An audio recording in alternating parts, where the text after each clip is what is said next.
What's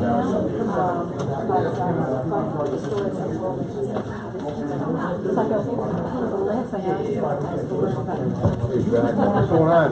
Great. Hey. How you doing? Good. How are you? Is your December 12th? That's all. My car. Oh, okay. I was wondering, when you said you had the number, I was like, oh, I guess it's like a, You like that movie? Well, what I'm going to three do to is share. I've never been to one. Well, I haven't, but I know other people that have different facilities. Right. So, I figured everybody will get 5 on this, like 3 on every class. And then everybody will have a and then I also want the recipe. I do, I like that. I like it down here. Monday? Oh, what? Just curious in case I have, you know.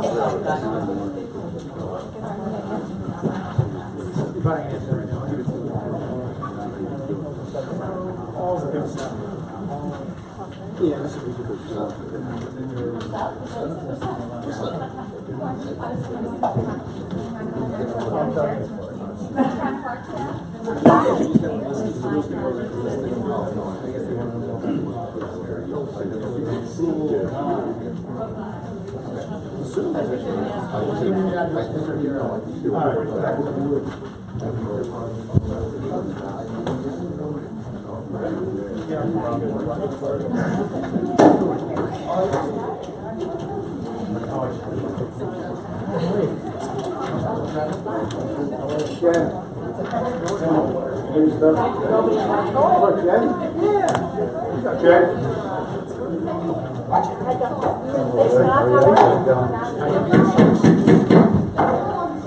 Good evening. The Wednesday, November 9th, town board meeting is called to order. I'd ask everyone to please rise, and I would ask Captain Shinnecock to lead us in the pledge. To the flag of the United States of America, and to the republic for which it stands, one nation, under God, indivisible, with liberty and justice for all. I ask our town clerk to call the roll, please. Supervisor Holman. Present. Councilman Borelli. Present. Councilwoman Hausner. Present. Councilman Noto. Present. Councilwoman Carey. Present. You have a quorum. Great. And the first order of business, and actually before we begin, I'd like to just, obviously we had an election yesterday, so the new president-elect of the United States. And I'd also like to, although I don't see him here, I did have an opportunity to call earlier today to Councilman-elect Caprera and congratulate him on his victory and wish him well. And I look forward to working with him going forward as he joins the board in January. And I'd like to take this opportunity to thank Councilwoman Adrienne Carey for stepping up and for her service to the town board and to the town of Clarkstown for all that she's brought to the town this year.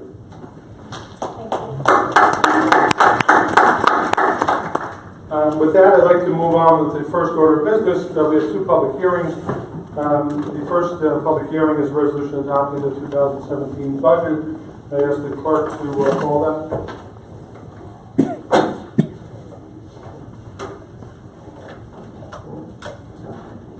Yep. We want to make sure. There we go. That's it.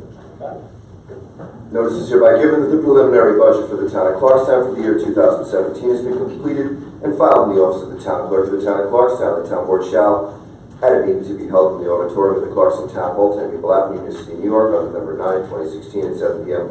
Hold a public hearing for the review of said budget. Any person may be heard in favor or against any item or items at such time. A copy of the preliminary budget is available for inspection by any interested persons during regular business hours and on the town clerk's website at www.town.clarkstown.ny.us. Proposed salaries for supervisor, councilpersons, town clerk, superintendent of highways, and justices pursuant to section 108 of the town law as follows. Councilpersons each $43,509. Justices each $90,830. Supervisor $173,09. Superintendent of Highways, $169,146. Town Clerk, $121,830. The total of the preliminary 2017 budget is $141,137,401. Great. So, motion to open the public hearing. So moved by Councilman Borelli, second by Councilman Noto. All those in favor say aye. Aye. Okay, we'll have a presentation. Let me just do some brief opening remarks.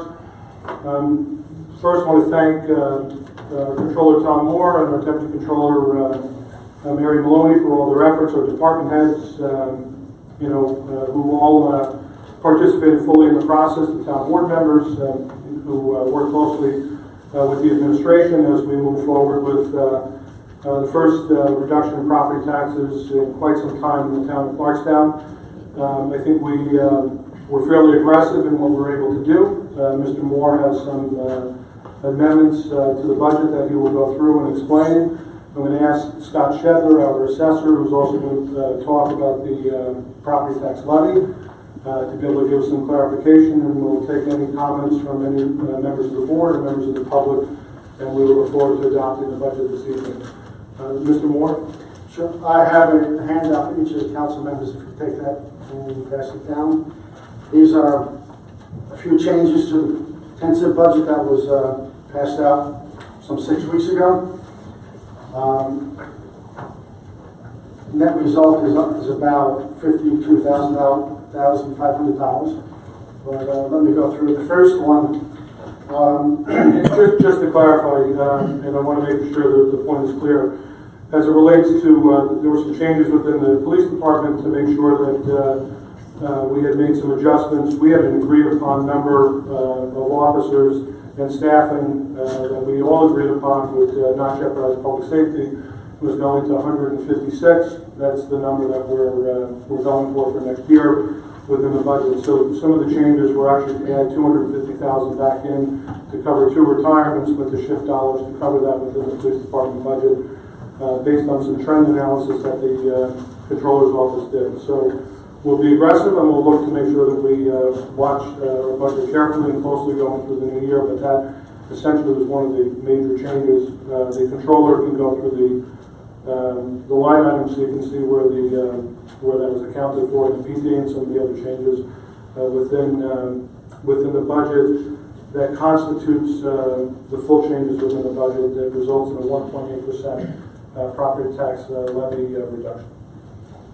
George, that 126 count the officer policy names? It's the full complement of staffing, 156. We went from 164 to 156. Yeah.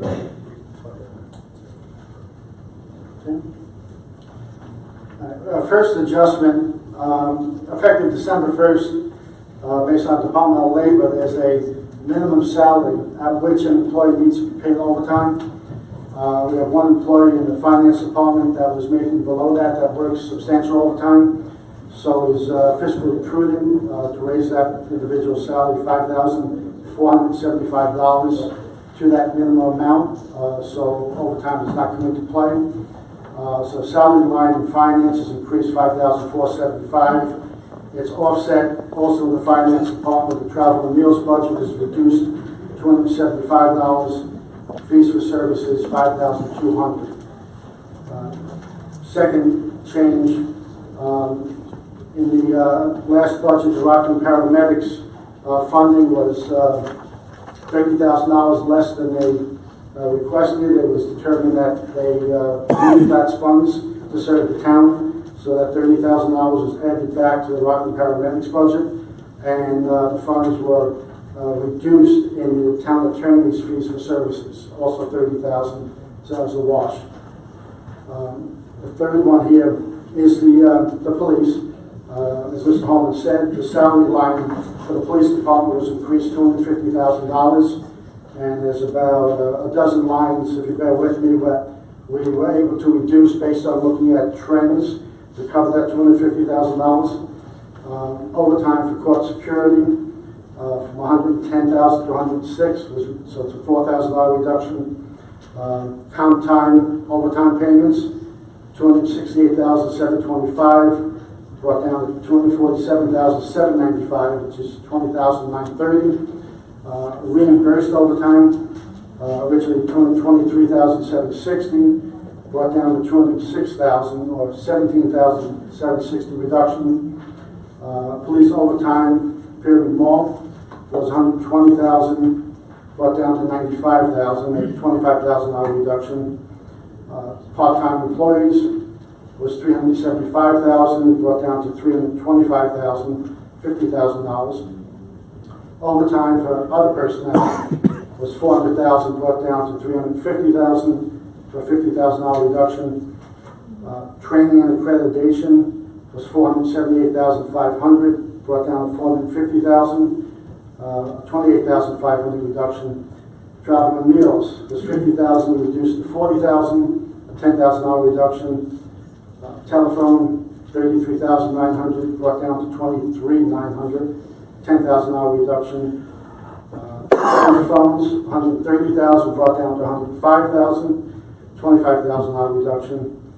The K-9 unit overtime was $80,620, brought down to $74,200, $6,420 reduction. School resource officer overtime, $18,300, brought down to $17,200, $1,100 reduction. And the DARE program overtime brought down from $16,690 to $15,400, a $1,290 reduction. And on the second sheet, there's one other adjustment. Based on the substantial decrease in property taxes in the sanitation district, it was deemed worthy to add an engineer position that will be shared between the environmental control 25% of the time and 75% of the time from the sanitation district. And you'll see on the sheet the adjustment within the environmental control is a net zero. Salaries going up $17,500. Maintenance agreements reduced $5,500. Fees for services reduced $5,000, and minor maintenance projects reduced $7,000. So that washes out. On the sanitation district side, salaries increased $52,500 for that engineer, and that will be funded through property taxes, which are still a substantial reduction of about $1.3 million in that fund. Any questions on any of that from any members of the board? I have a couple of questions. I guess I'll start with the last thing you talked about, the creation of the position of 74% in sanitation, 25% in engineering. Is there already a title and job description for that position? How is that process? Sure. So that's essentially a chunk of the duties that have been conducted by Ralph Laurie after he retired, in discussion with our town engineering department through DEC. They came up with a task that are already there that need to be done, and we'll be able to fund it primarily through the sanitation district, and then they'll be able to assist with additional work within the town DEC. We also anticipated at some point being able to eliminate potentially one of the contracted outside fees for services with outside engineering that does some of the monitoring and maintenance at the landfill, because this engineer would be able to do that eventually. Now, I remember a couple of years ago, I think Councilman Borelli started a process of when a position became vacant, or when there was a desire from the department to create a new position. I just wanted to see if this followed that protocol, because usually we hear about it before. We haven't got that one yet. What? You're funding it, right? Yeah, we're funding it, but then we'll have to go through the process, and there's actually has been a request for an additional engineer in the town DEC, so that we can part relieve this. Okay. My next question is on some of the police changes. In terms of the overtime, especially the overtime, well, that's actually all of it. How mean, is this realistic? How did we come about that these numbers were able to shift these amounts? They are realistic. We went through and looked at both prior years, the 2016 budget, as well as where we're trending through the end of October. And based on looking at that and averages, these adjustments appeared reasonable to make. Okay, there wasn't, is this in addition to the cuts in overtime that were proposed through your deal with the PBA? Or is this part of that? Tom, you want to speak to? Yeah, these overtime numbers are more specific than the general overtime number for the police department. As you can see, they're specific more towards court security or other personnel. Is not the police officers, it's the staff. Overtime, K-9 unit, school resource and data. So it's not the main Department 3120 overtime. These are other areas where we looked at overtime. Okay. Anyone else? Mr. Shedler, could you, Town Assessor, could you maybe enlighten the residents as it relates to some of the changes with the property tax levy and the 1.8% for the homestead and the 1.4% for non-homestead?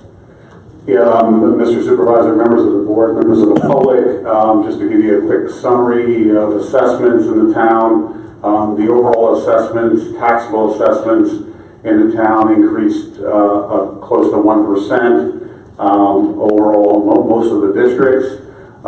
In addition to that, there was slight shifts between the different adjusted base proportions between the different taxing entities that shifted slightly between 1/4 and 2% between homestead and non-homestead.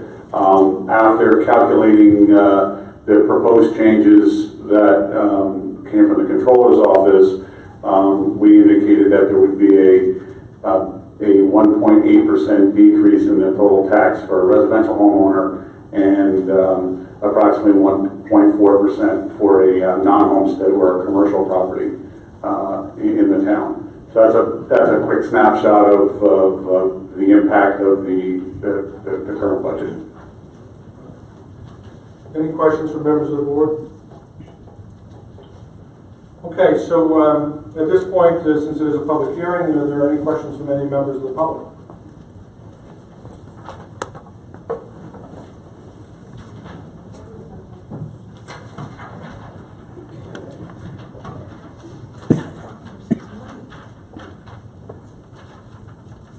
Good evening. Good evening. My name is Peggy Greeley, Conyers, New York. I'm a little concerned with the, as a resident of Clarkstown, with almost a $200,000 cut in police salaries for them for the year. Is that going to concern the safety of the residents of Clarkstown? I hear it's not in the regular police department, but sometimes the K-9 unit's got to go out. DARE officers are important in the schools. It does help, especially supposedly with the heroin problems in the schools, the drug addictions that are going on, and we all know that it's in the papers all the time. So I hear you're trying to save the money, but is it really the right thing to do for the residents of Clarkstown? Thank you. Is there anybody else wishing to speak on any matters in the budget?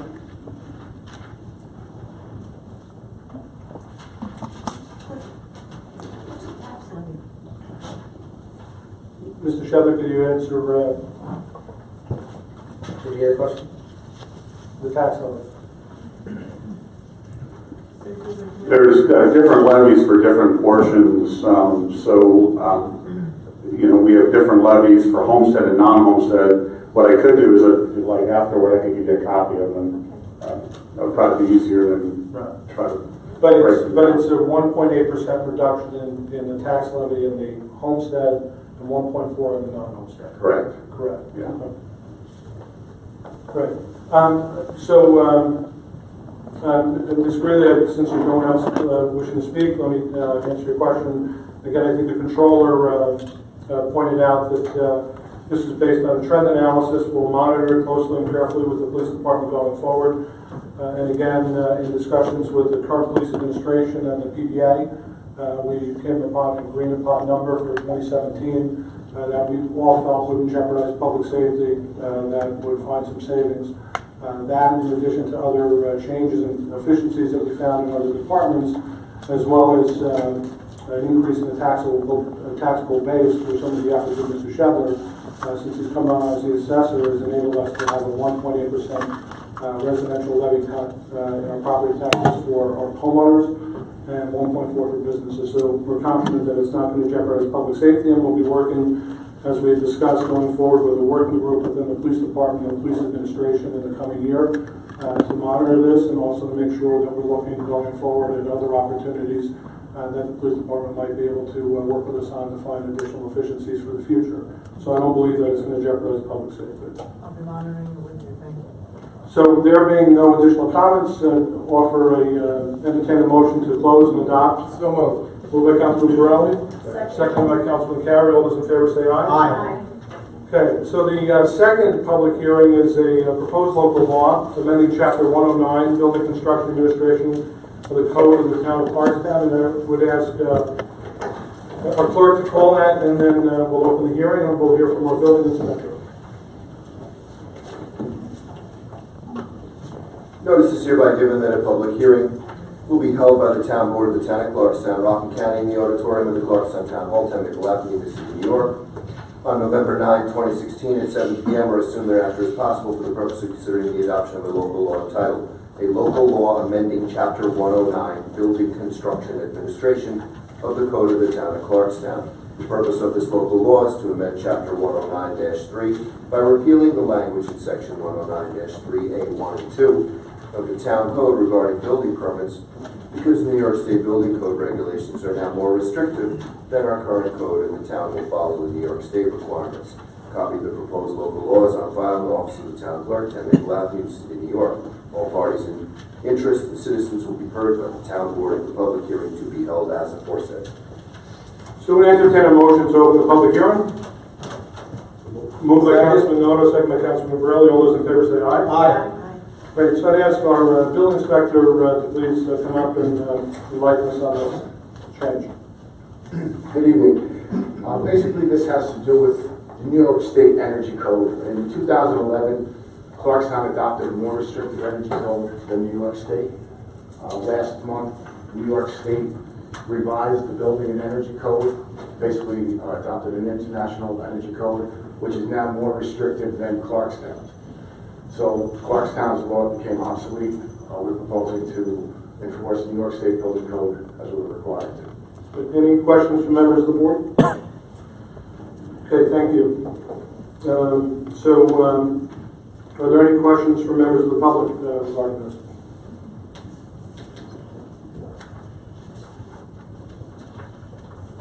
Okay, there being none, I entertain a motion to close and adopt. Moved by Councilman Carey, seconded by Councilman Noto. All those in favor say aye. Aye. Okay, we'll move on to the agenda items, and as is our practice, we'll kind of go through these with various staff from the town to tell what they are, and we'll take questions from the public on any of these agenda items. So resolution number 1 is authorize the removal of snow on undedicated streets in Clarkstown. I'd ask our town attorney and highway superintendent to discuss this.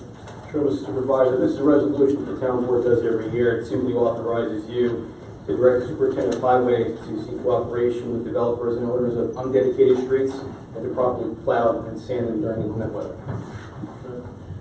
Again, it's typically done every year around this time. Any questions from any members of the board on this? Okay, item number 2 is authorize the installation of the following signage. These were all evaluated through the Traffic Safety Advisory Board. Item A is a 4-ton weight limit sign on Old Mill Road at the intersection of Kings Highway and Valley Cottage. Item B has been withdrawn. Item C is a curb advisory sign with reduced 20-mile-an-hour speed westbound. The curb advisory sign with reduced 25-mile-an-hour speed on the curb as well at Mark Lane in New City. Any questions from any members of the board? All right, item number 3 is authorize the removal of a no turn on red signage on Red Hill Road at the intersection of South Little Tour Road in New City. Again, this was evaluated through the Traffic Safety Advisory Board, I believe, and it was recommended to have that removed, at the request of a resident. Any question from members of the board on that? Item number 4 is authorizing the supervisor to enter into the following adopted road programs. I'd ask our town attorney to cover that. Sure, Mr. Supervisor, these are just simple renewals concerning the town's adopted road program. We received all the appropriate documentation, and insurance for each of these 3 companies. And the 3 companies, for the members of the public and the board, are Blue Sky Lawn Care and Landscaping. It's a renewal of a 1.14 mile segment on Lake Road from Kings Highway to Route 9W and 0.75 mile segment from the railroad tracks to Crusher Road and Kings Highway and Valley Cottage. Item B is McLaren Engineering, and it's a 0.21 segment of Snake Hill Road. From 100 Snake Hill Road to the intersection of Palisade Center Drive in West Nyack. Item C is Nazaro Disposal, which is also renewal of 0.68 mile segment of Lakewood Drive between Route 303 and Route 9W in Conyers. Any questions from the board on this? Okay, item number 5 is authorizing a change order to bid number 14, 2016, asphalt sidewalks construction at various locations throughout Clarkstown. It's an increase of $11,920.40 from the original $66,239 up to $78,161. I asked our highway superintendent to speak to this. The controller might be able to help with that as well.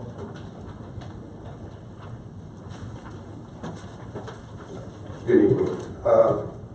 Back in May, we put up to redo some sidewalks in Clarkstown around the schools, and we wanted to complete one section on Link over Red Hill Road by Link's Elementary School, and we asked if we can use our 18% contingency to go over the agreed upon. So that's what the 11,000 is. It's a contingency of the resolution. Any questions from members of the board on this? Just out of curiosity, where in Link is like? It's all of Red Hill from Link Elementary to West Clarkstown Road. Okay. As long as you're still there, Highway Superintendent, number 6 is authorizing the purchasing agent to advertise for the following. We pulled this in the last meeting. Rental of trucks with operators for emergency situations. Yeah, all this is in the previous administration had put this in also for us to protect the town in the event that there is a storm of some kind. That it could be a bad snowstorm, it could be an ice storm, hurricane, anything.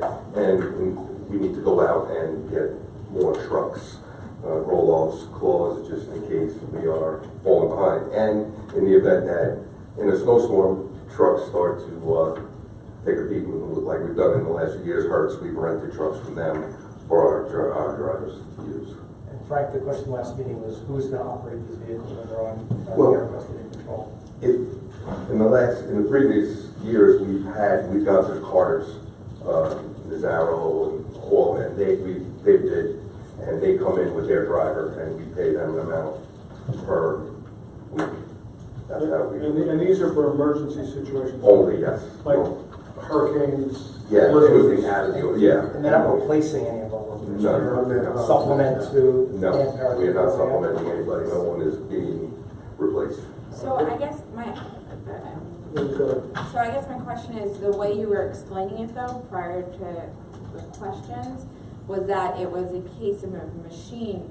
Well, it's in the case of malfunctions in machines. We can go out and rent equipment if we need it, and also if we need to bring in roll-offs and stuff, we can go to the Carters for help. Like So it's either with the driver or without. Right, so I think the confusion was because the way you were presenting it was that it was about the trucks, and really, it's not just about the trucks. Right, yeah, that's why the question, because the way it's worded is correct. That's why not the we put way it in it's for. described. Yeah, exactly. Right. Okay. Yeah, there was clarification on it because it's been done in the past where we rent the trucks without operators, but there's also to rent trucks with operators. Right. In the event that we Short-handed. We can go out and get Carters, and they come in and they bring their trucks, a roll-off. Is there a process of, with the union, I don't know, is there a process with the union should that come to? It has never been brought up to that, yeah.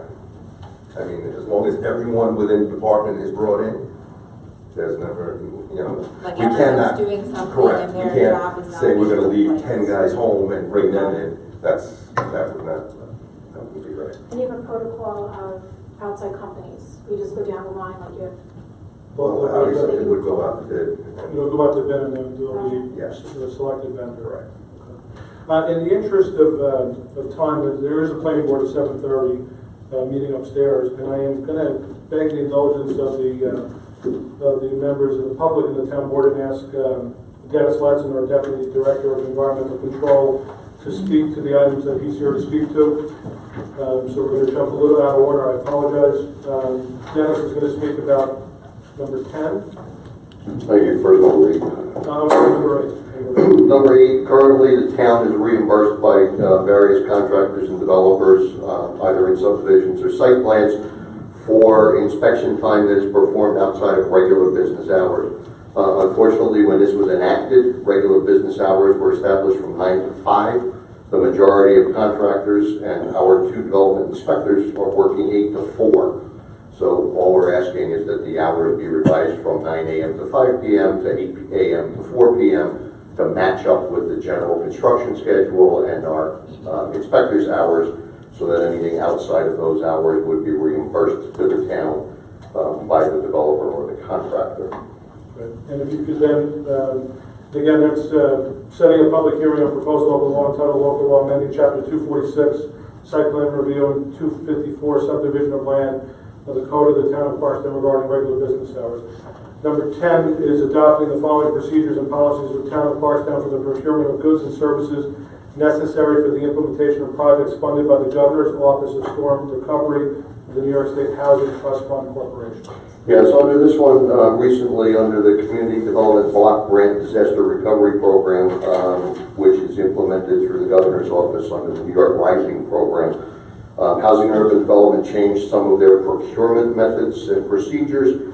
This resolution will adopt those procedures related to any procurements for which those funds are being expended. This is a kind of a mandatory procedure that must be followed with regards to any of the funds that the town has received, which is $3 million under the New York Rising Program. Any questions? Okay, we'll move on, Dennis. You had also number 18, which is authorizing the execution and acceptance of an amended stormwater maintenance agreement regarding United Structural Works site plan tax map number 35.20-1-5. Right, this relates to the New York State DEC's general permit for stormwater discharge from construction activities.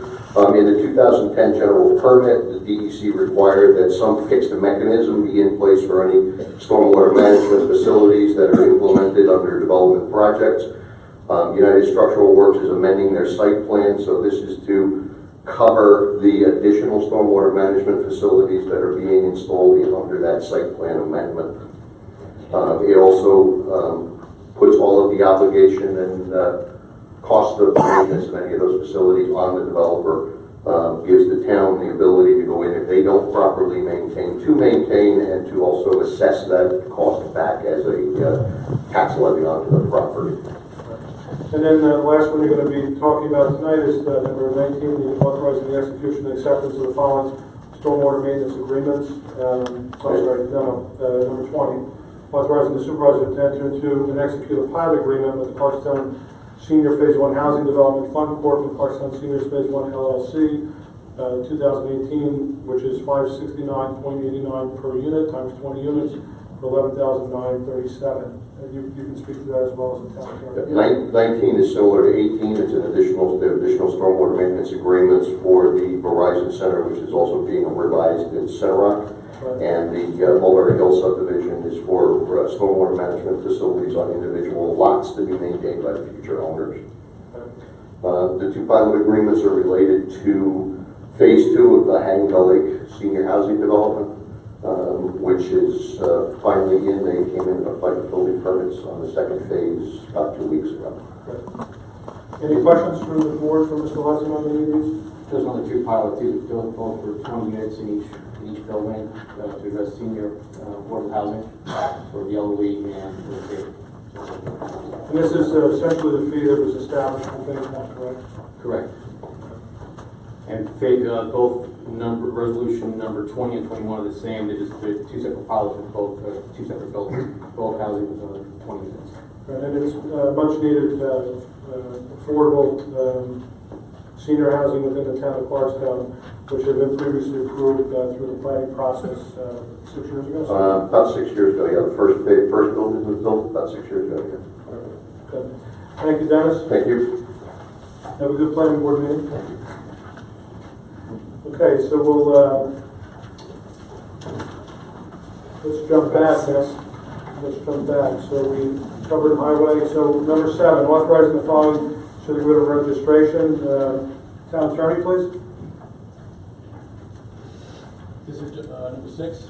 Yeah. 7. 7. No, that's by mistake. Yeah, 7 is just the sewer registration, authorizing this particular contractor to work on home sewers.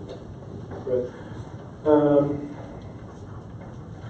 Okay, number 9 is designating Northeast Electrical Inspection LLC as an additional electrical code inspection agency to provide electrical supplemental and alternative inspection capability to the town of Clarkstown. I'd ask our building inspector, Eric, can you speak to this?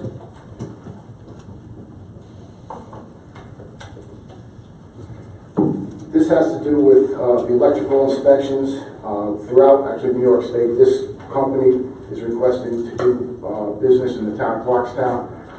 It's called Northeast Electrical Inspection, LLC. We did receive all the required licensing from Rockland County, all the insurances, and it's just a consideration to allow them to conduct business in the town of Clarkstown. Any questions from any members of the board? Okay.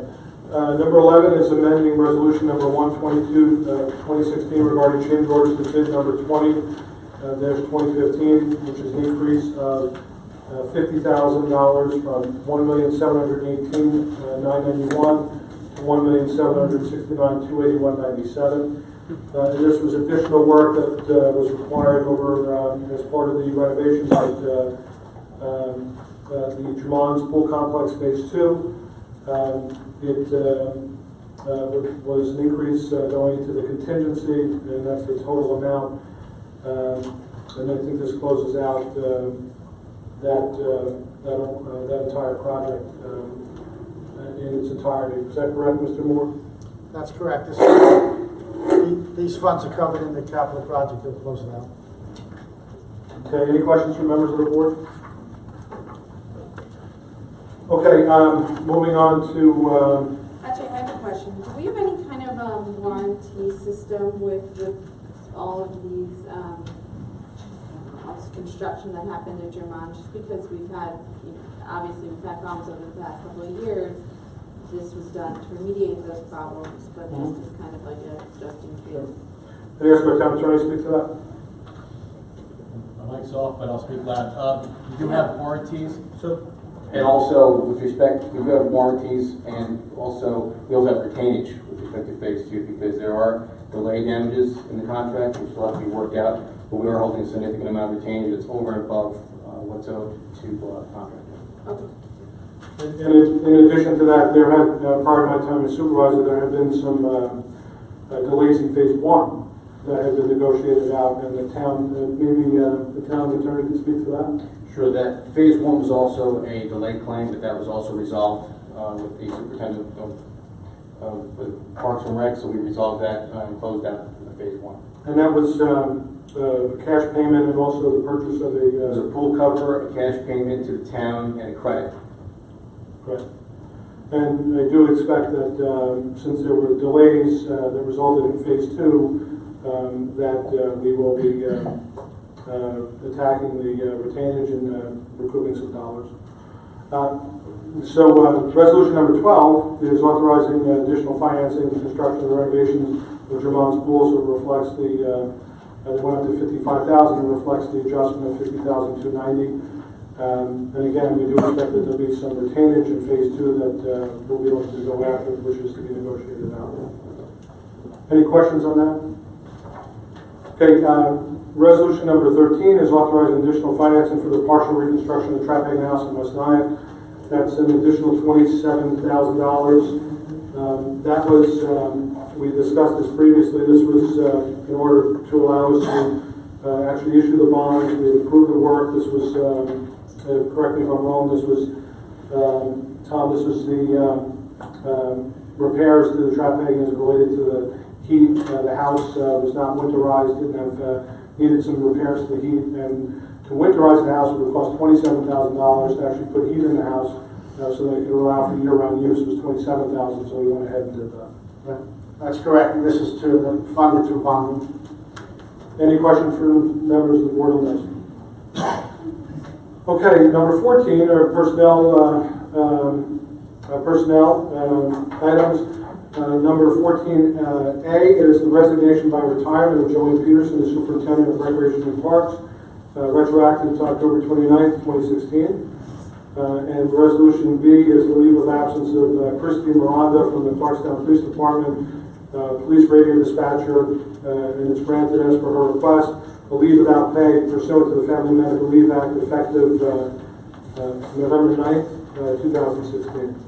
Any questions from members of the board on that? Okay, resolution number 15 is authorizing the supervisor to enter into an agreement with the County of Rockland to provide maintenance and upkeep for certain parking lot lots not to exceed $355,000. This is our annual agreement with the County of Rockland through its Department of Public Transportation, where the town will maintain upkeep on the parking lot lots. They're listed, there's 11 of them that are listed, exit 12 and Route 303, exit 12, both sides of Route 303, north and south, exit 14 east of the parking lot, exit 14 west of the parking lot is up in Nanuet, exit 14 north of the parking lot, Nanuet Railroad Station at Fisher Avenue, Middletown Road at the former Exxon, the parking lot, Valley Cottage parking lot, Smith Street parking lot in Nanuet, Middletown Road, the PIP exit 10 in Nanuet, and also Route 304 Calvary Drive.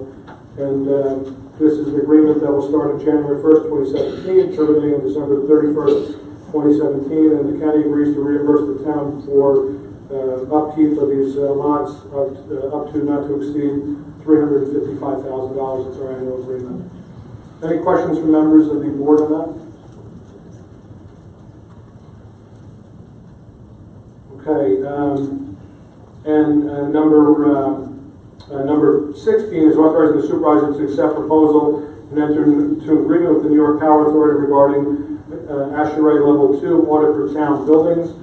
Again, this is an energy efficiency program, an agreement with the New York State Power Authority that will enable them to come in and do assessments of the primarily the heating and the lighting over the town highway garage, and will enable us by entering into this agreement to tap into potential subsidies and grants, and will give us a plan for energy efficiency upgrades to save operating dollars, primarily with the town highway garage as well as other town buildings.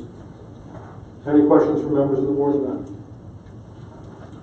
Okay, moving on to authorizing the supervisor, number 17, to enter into an agreement with Nyack Hospital for the Employee Assistance Program. It's my understanding that the town attorney, in discussion with our labor council along with the president of the CSEA, is recommending that we withdraw this for this evening, and they're evaluating an additional proposal, and that final proposal, whether it be this one or another vendor, will be placed on the December town board meeting. So 17 will be withdrawn from this evening.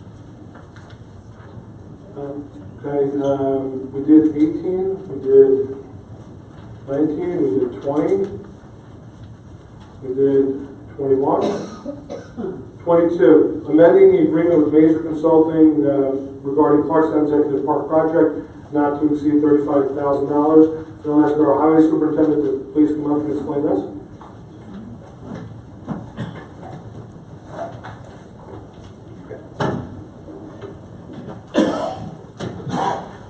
I believe, maybe Mary can attest to this, we rebid Executive Boulevard this year, and what we did was we were trying to find some cost-saving measures on Executive Boulevard, so we rebid it, and we went back for all our inspections and everything to the prior bid.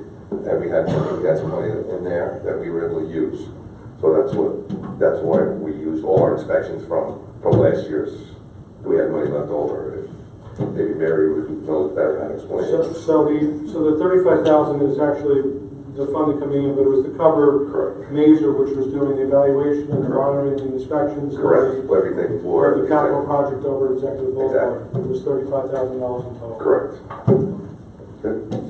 Any questions from members of the board? Yeah, just a comment. Frank, thank you, because I know last year that was bid out, as you mentioned, and we had a standing bid, but you chose to put it back out, and I believe based on the previous bid to this one, it's probably going to $500,000 Yes, more. maybe a little overhead. Very significant savings. Yes. Thank you. And not only that, the top coat is not on, that'll be done in the spring as per the agreement, and it's covered within the funding, but we came within budget and certainly ahead of time. Well ahead of time. Well ahead of time. Yes. So, Thanks. Okay. great, thank you. All right, number 23, amending resolution number 384 of 2016, period not to exceed 3 years at a monthly cost of $1,720. After the town attorney to speak to this one. Sure. Back in September, we had an agreement with Cablevision Lightpath to provide fiber communications. Never pulled and inadvertently left the PD, so when we factored in the police department, the fiber communications increased the proposal from 9,020 to 11,720. This is amended by September 6, 2016 resolution. Any questions from members of the board? Okay, number 24, authorizing amending the 2016 budget. I'd ask the controller to speak to this. This is an annual event at the end of each year. The budget needs to be balanced before the year is closed. So this and amendments normally get done throughout the year. But this time of year, for the last couple of months, the Controller's Office is given the authority to make amendments on its own by reviewing the budget, where there's overspending, and netted against where there's room from other lines. To get us to a point at the year end and to be able to have a books audited, to have everything balanced. So this is an annual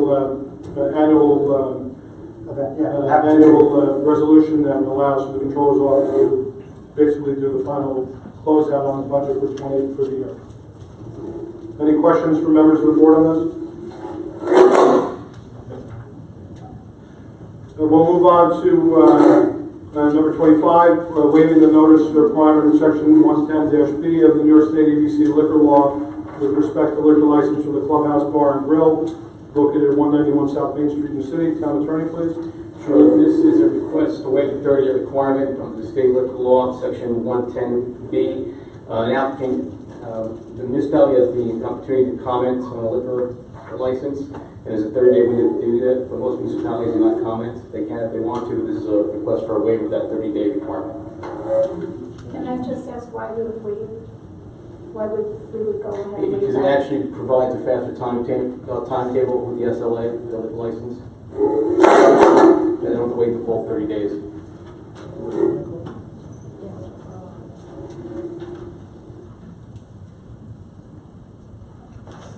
Okay, any other questions from members of the board on that?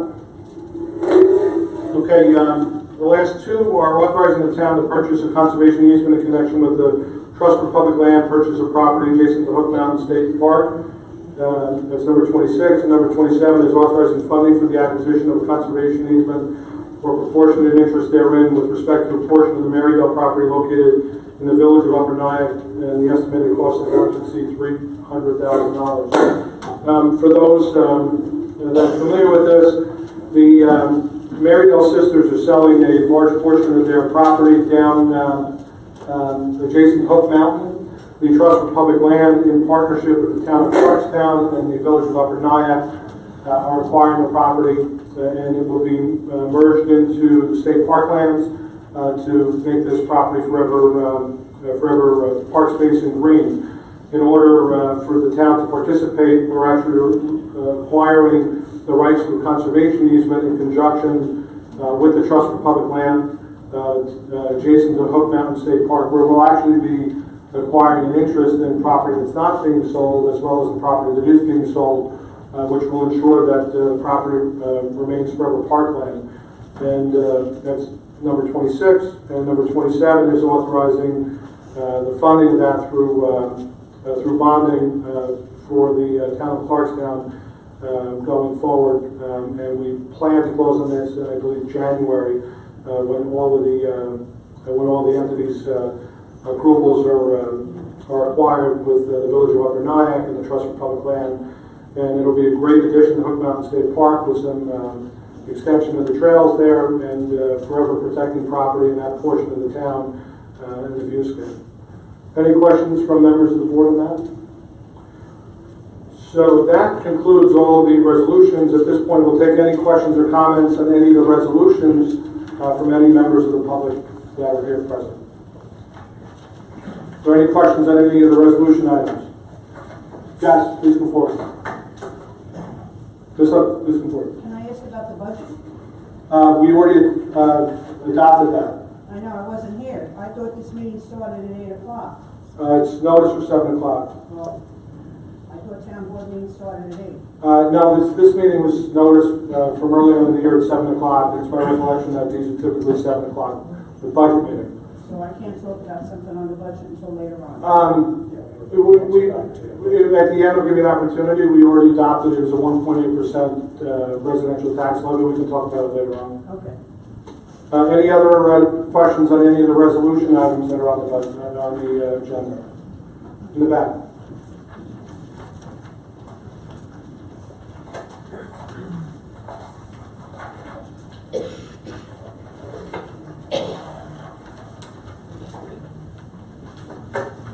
Yeah, Frank Randall, Inner City. On 11 and 12, your explanation on that additional monies for the Jamon's Pool project, you were talking about something about getting some money back from the contractor.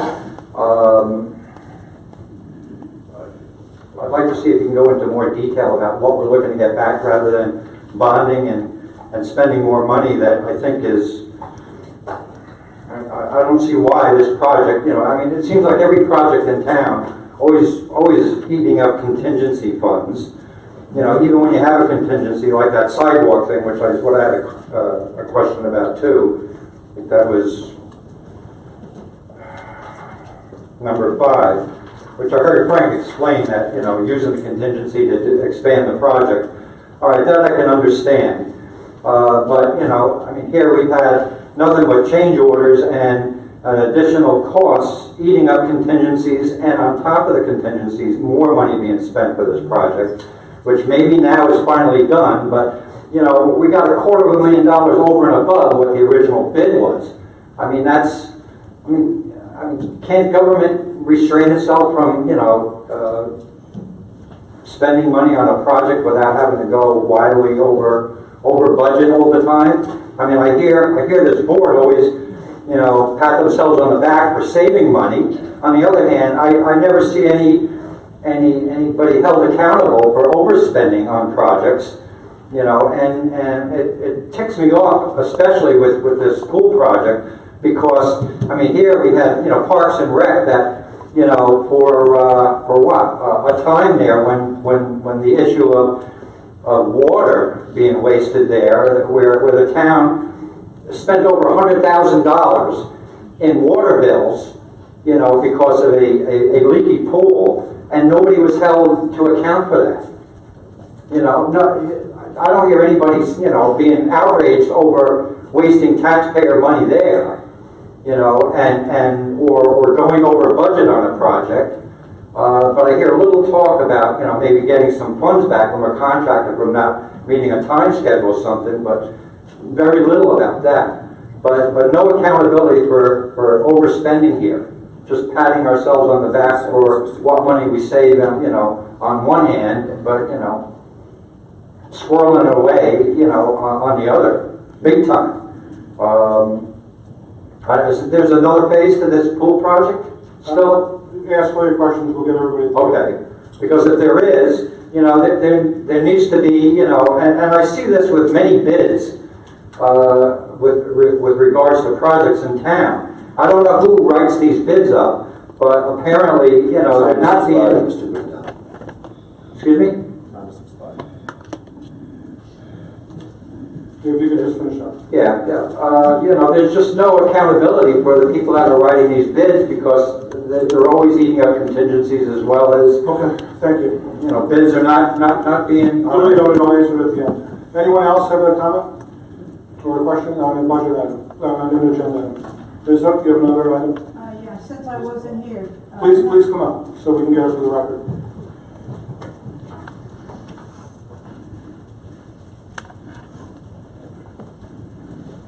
Marshall, New City, number 14, A, have you replaced Joanne Peterson?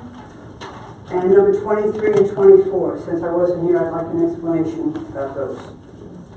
Sure. Okay. Thank you. Great. Is there anyone else with any questions on any of the resolution items? Great. Okay, so let me try and answer the ones that I can. So, Mr. Grandel, I can't speak to some aspects of with all honesty, the contract at Tremont School because I wasn't a supervisor.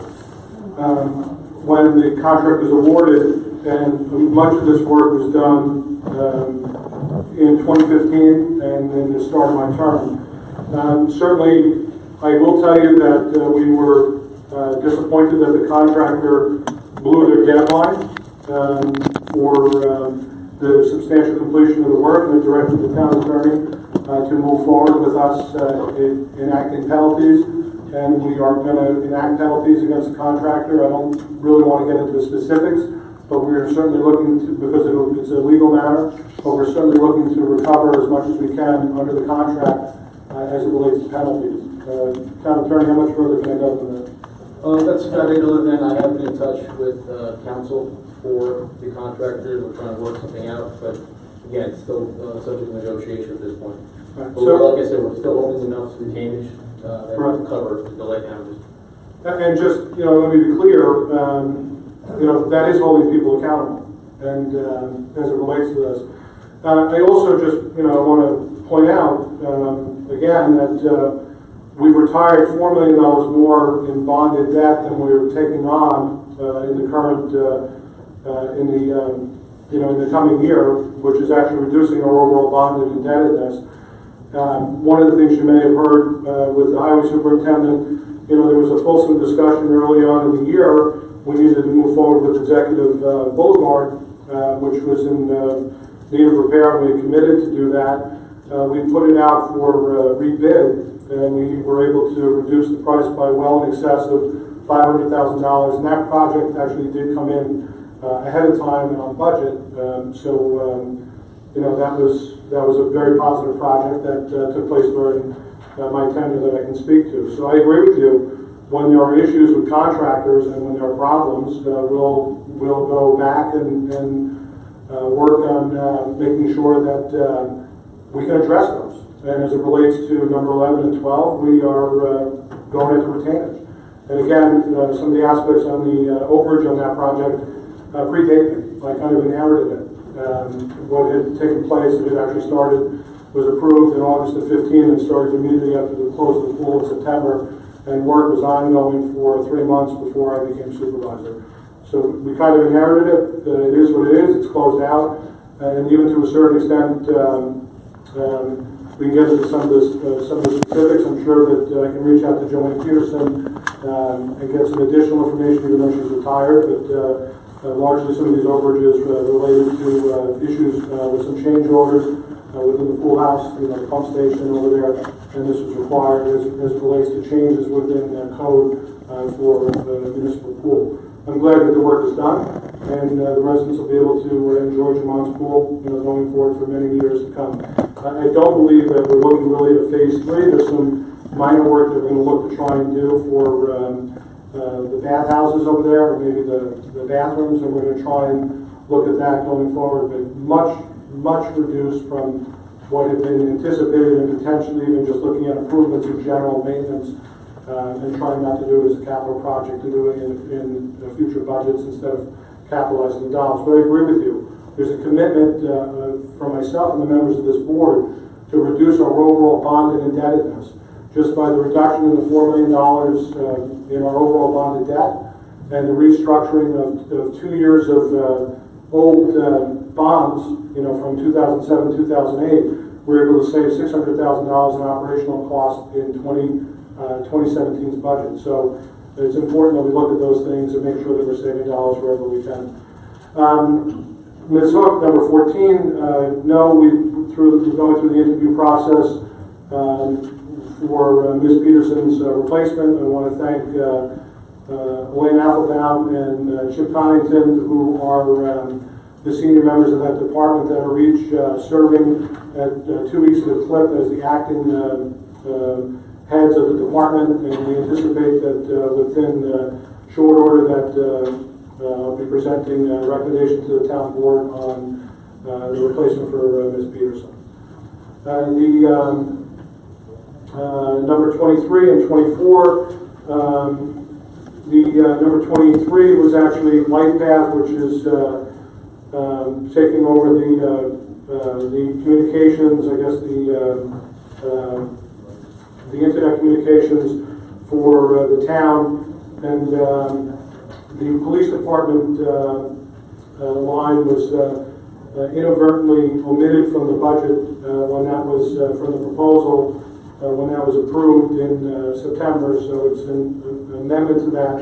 It's $1,720, not to exceed 3 years, $720 per month, and not to exceed 3 years at that monthly cost. It still is a significant reduction from the prior provider that we had for those services.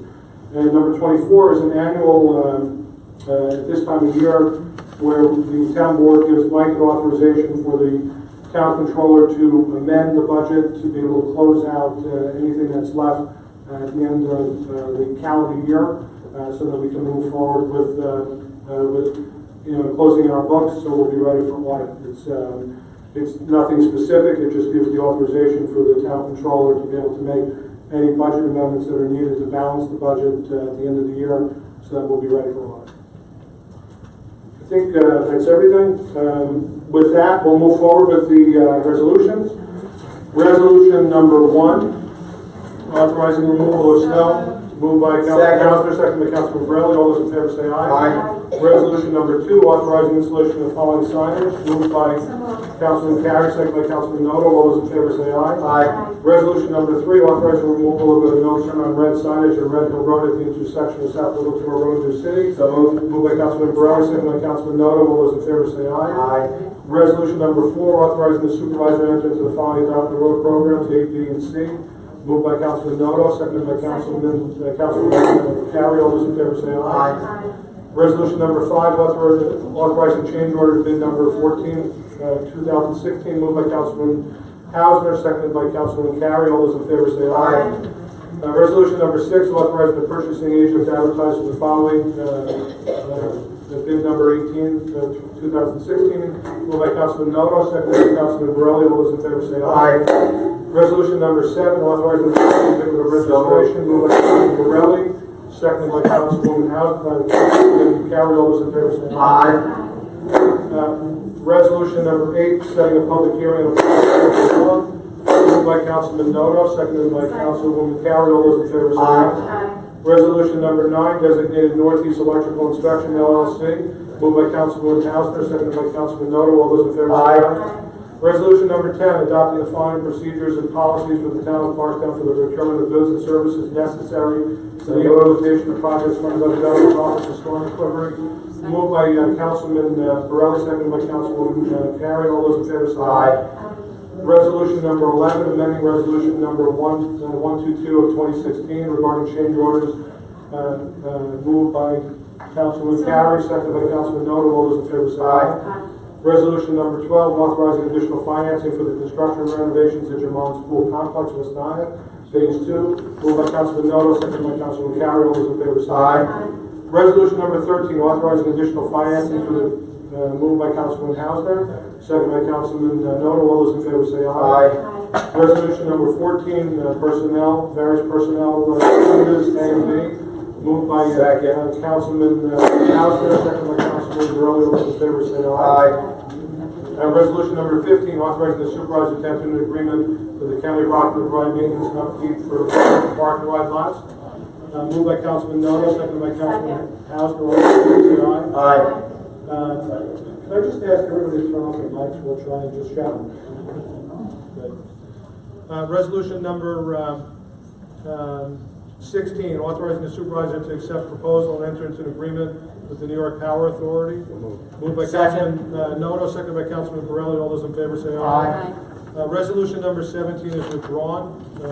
Resolution number 18, authorizing the execution and acceptance of an amended stormwater agreement. Moved by Councilman Hausner, second by Councilman Carey. All those in favor say aye. Resolution number 19, authorizing the execution and acceptance of the following stormwater maintenance agreements, A and B.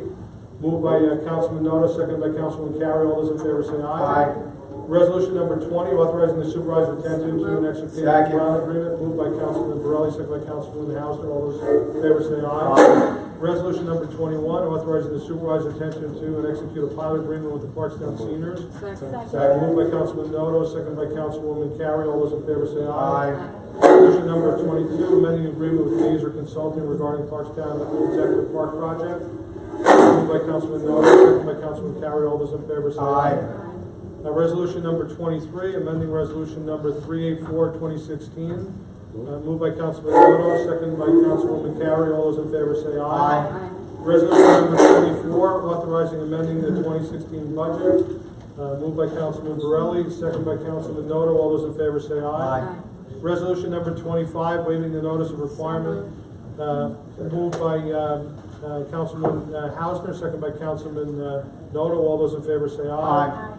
Resolution number 26, authorizing the town to purchase a conservation easement in connection with the Trust for Public Land.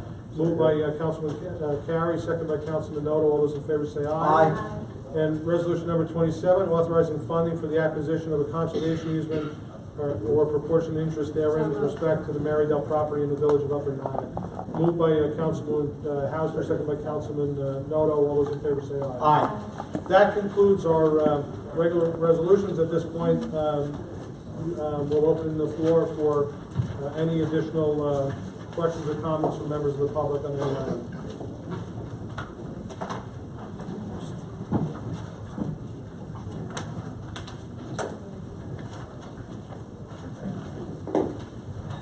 Good evening.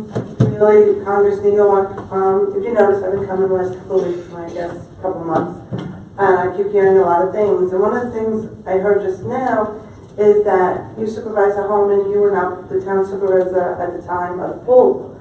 But as far as I know, Councilman Borelli and yourself as councilman at the town board when Supervisor Gromack was there. So you're telling me you did not authorize and you don't understand about this, why there's an additional $55,000 in the pool. In the last couple of meetings, you keep blaming the prior administration. As far as I know, the both of you were a prior administration.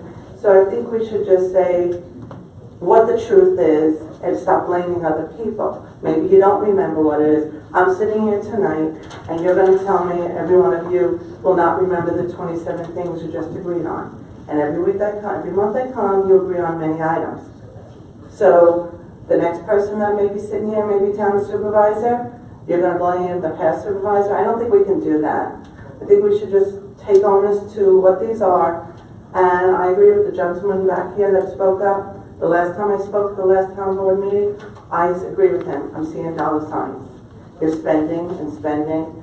And just like Councilwoman Hausner did at the last meeting, she didn't understand, I think it's number 6, and she asked to table it till she get a better understanding. So maybe if you didn't understand the thing with the pool, we could have tabled it and got a better understanding, so a year later we can understand it. That's all. Thank you. Thank you for your comment. Anyone else wishing to speak? Ms. Hook.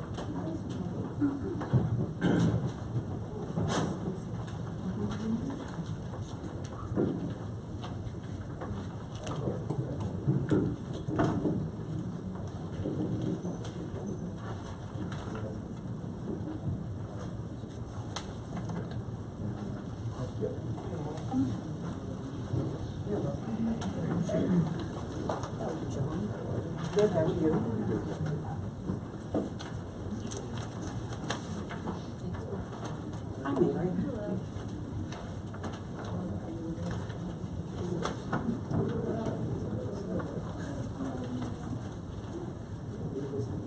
March Oakland City. I was not going to speak about the boards and commissions tonight, but I did not want to overlook this one particular board. From January through June of 2016, the Fire Board of Appeals did not meet. Every member was paid to the total of $3,977.86. From July through September, there was one meeting which lasted less than an hour, and each member was paid. To date, the members have collected $819.85, and the secretary has collected $2,534.34. We talk about overtime for the police department and the highway department, but here's a board that is really just very blatant in what they're doing and not doing. And I think something really has to be done, and I know I've been told by the supervisor that come January we are going to have changes made. But this is an outrage, and I had asked at the last meeting or the meeting before that the money that was paid between January and June, they should give back to the town. And I'm still waiting to hear if that has been approached to these people. I know they're all volunteer firemen, but it's coming out of our pocket as taxpayers. And we are looking to cut taxes. The other thing I'd like to know is when the town boards are going to be on TV, because all I'm seeing is the January meeting, which is the installation of all the board members, and the February meeting, which is the awards for the beautification.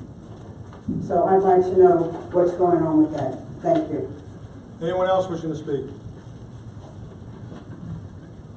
Okay, there being none, let me answer these questions. So, Ms. Greeley, I want to thank you for coming and asking your questions. Let me be specific. The supervisor of any town under New York State law is considered to be the chief financial officer and the chief executive officer, and so the day-to-day manager of operations, if you will, of the corporation, which is the town.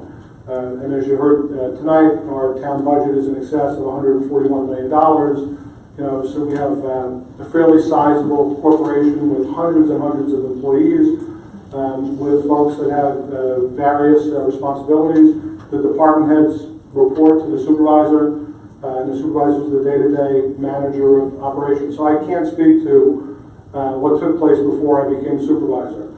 What I do know is that there were some issues with the pump house, and that was a portion of the portion, from my recollection, was a portion of the overage that took place. There were some changes that were required by the Department of Health, and that was after the contract was let. There were some additional changes with some concrete that had to be done, at the project. That's what I recall. I don't remember all the specifics. And again, it was prior to my time as supervisor. It's not a knock. I wasn't managing the project. The project was being managed by Joanne Peterson, and a large chunk of the work was done prior to my time as supervisor. I kind of inherited just kind of the end of the project. So again, it's not to point or to say, blaming on the prior administration. It's not. I don't have the specific information. I only know what I was told. And that would be consistent with any members of the town board here. There would not be the day-to-day managers, when having day-to-day, regular meetings with department heads and what have you. I do take exception to, the complaints that we're just spending. Of course, if you come to a weekly or a monthly town board meeting, that's our regular business meeting. And we are going to enact the business of the town. If you go to any town board meeting in any municipality in any month, other than a workshop meeting, you're going to find that that's where the town is settling business matters, where we're authorizing personnel changes. Again, it's a $141 million corporation. And so anytime you come, you're going to be seeing us enacting things within our budget or what have you. What I can tell you is, and I'm proud of the record that we are compiling in my first 11 months with cooperation of all the members of the board present here, that we've taken some deliberate steps as it relates to the budget. First, sizable reduction in the tax levy in 30 years in the 2017 budget, and some, the work and the partnership with department heads as it relates to, trying to find efficiencies in various different departments. In addition to that, and I say it again, we have reduced our overall bonded indebtedness. We made some tough decisions as a board as we looked at our capital plan. We're borrowing $4 million less than we're retiring. That's a sizable reduction in our overall bonded indebtedness, and there's a commitment on my part and the members and my colleagues on the board that we are going to continue to retire more debt than we take on so that we can continue to pay down the town credit card, if you will, live within our means, operate in a more efficient way on a budget, just like any family or any business is required to do, to ensure that we have a viable financial future without bankrupting our businesses or our residents. So if you're going to continue to come to town board meetings, I encourage that in the dialogue. It's great to ask your questions, and we'll answer them as best as we can. But realize that there's going to be expenditures at any town board meeting because those are just a regular course of business. We're not going to do it in secret. We're not going to do it in private. It's public business, and frankly, what we're doing is putting out the opportunity for any one of these full discussion. If you had come to town board meetings in the past under multiple prior administrations, the only items that would be discussed would be items that people ask questions about. This meeting could have ended 45 minutes ago had we followed the prior practice of not going through every single one of the items, and actually putting a dollar value, which was a suggestion of Councilman Borelli. So it's your money. It's everybody's money here, and people need to know that we're good stewards of it. So that's my comment to that. Ms. Hook, as it relates to boards and commissions, you and I had a conversation about this. Just for the record, I want to reiterate that I believe we've cut over 25% of the cost on boards and commissions. The budget effectuated a 10% reduction on any board and commission that already had not been addressed in salaries for 2017. In addition to that, we eliminated a board by the merger of the Architecture and Landscape Commission with the Historic Review Board, and we eliminated the stipends for the Ethics Board. We eliminated some other isolated stipends, so there's a significant reduction in boards and commissions. You do make a point. I believe that in justice and fairness, there's an employment agreement that was entered upon with members of this Fire Board of Appeals. They meet as needed. I do believe that I'm recommending in January, when we go for reorganization, that specific boards that don't have regular business would only be paid by meeting, capped at their annual stipend, and that'll be the recommendation to correct it going forward. But I'm not going to go back, and ask for people to get back money just because that was the agreement that was made. I think in the Bible they talk about the workers worth their hire, and this was the deals of the employment contract, and we won't go back on it. I do believe we're going to have another meeting later this year, before the end of the year, and starting in January they'll only be paid per meeting. And I stand by the fact that we've made significant reductions in the boards and commissions, significant. Way more than has ever been done before, and we're continuing to look at boards and commissions going forward. Anybody else have anything to? Great. So with that, we're going to.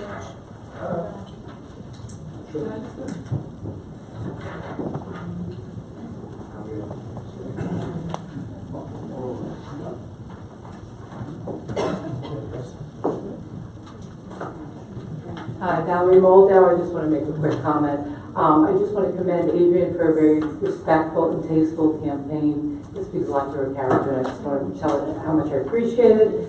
And as one of the major taxpayers here in Clarkstown, I am so happy that things are moving forward and progressing as they are. I work in real estate, and a lot of people are telling me they can't afford to stay here, so I give you kudos for you guys doing a great job. Thank you so much. So we'll close. At this point, we're going to close the meeting, entertain into a motion to close the meeting. So moved. Moved by Councilman Borelli, second by Councilman Noble. All those in favor say aye. At this point, we have the Middlewood Corporation. We have our annual meeting. I'll ask our town attorney, Paul Schofield, to explain that. Town board members Town board members are members of the HDFC, and basically we need to call the meeting to order. So we ask that the members ask for the meeting called to order. And then after that, we elect the members, after we've Adrian, we have to elected, and then we basically award a bid for upgrade of electrical wiring relating to LED lighting being installed in the bathroom and kitchen at the Millwood Center. Okay, so at this point, we'll entertain a motion to open the annual meeting of the Millwood Board of Housing Development Fund Corporation. So moved by Councilman Burley, seconded by Councilwoman Hauser. All those in favor say aye. Aye. And so the meeting is noticed as November 9th, 2016, 7 p.m. or soon thereafter in the auditorium. I will sign it, pass it down. Mr. Schofield, so do you want to discuss just the resolution on the work that's being done by Carlton Contracting? Sure. Arco Management solicited bids to upgrade LED lighting in the kitchen and bathrooms. And basically they advertised it and they received 3 bids, and the lowest bidder was Carlton Contracting Electrical Corporation. Arco is recommending that we award the contract to them. Basically did a little background, found that they were a competent company to work with, and they're recommending to sign a contract with them. And the bid award is $59,851.84. It's to replace the lighting in the 106 units in the bathrooms and kitchens. Is that correct? That's correct.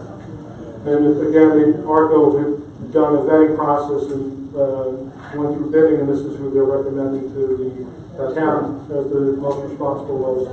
That's correct. Any questions from members of the town board on this?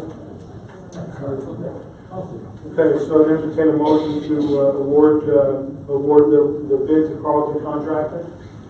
That's moved by Councilman Noto, second by Councilman Morelli. All those in favor say aye. Mr. Schofield, the final resolution? The final resolution was just to elect Adrian Carey to become a member of the board, basically. And this is for the calendar year 2016, correct? Right. And then we'll reorganize next year. And this is signed by the Secretary, John Noto. Correct.